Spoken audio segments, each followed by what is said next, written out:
Are you an unedited woman? Yes, I am an unedited woman. And how has it impacted your life?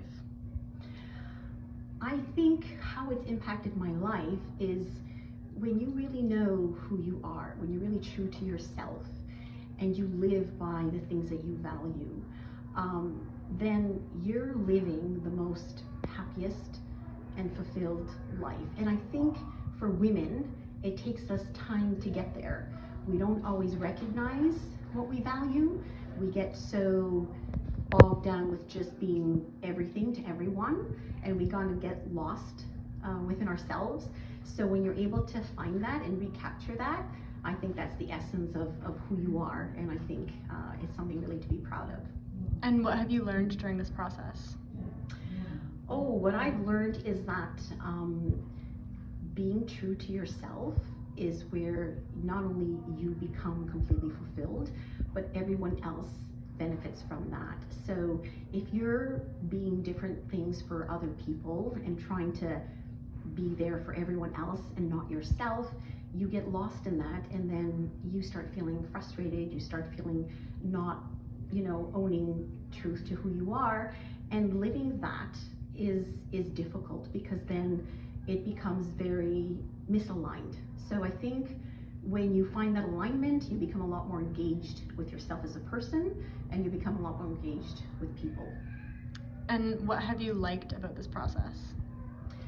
What I liked about this process is that I think it's just as important as it is to know what they are, those values and the things that you want to live by, is also living by them. And I think for me, I've come to a point in my life where my 3 super values are freedom, creativity, and relationships. And I'm nurturing those values every single day. And that just is so empowering. And have you suffered at all through this process? Oh yes, suffered. I mean, I've gone through tragic losses in my life, and they have really shaped who I am, finding meaning and purpose from those losses. I also am grateful to the generations before me because I come from a family of very strong women, very resilient women who have overcome war, tragedy, losses of sons, and it's almost like that's in my DNA. So I was meant to suffer, but suffering really is optional. And so we all go through a grieving process in life, but then it's what we do with it that matters. And what is important to you about being a woman?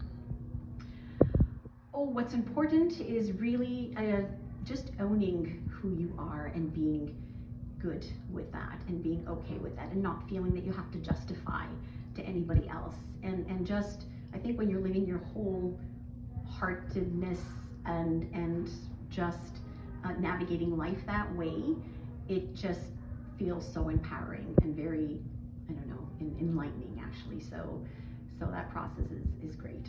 And finally, has your perception of womanhood changed as you've gotten older?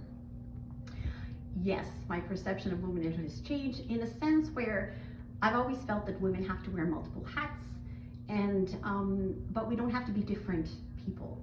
We can be the same person even with those hats. Again, if we're aligned with who we are, if we learn how to set those boundaries, and I think as we get older, there's something to be said about getting wiser, and I think that just fits the bill. But I think always owning who you are first and foremost, because I always say that you're an individual before you're a couple, before you're a mother, before anything else, and you have to always come back to the roots of who you are.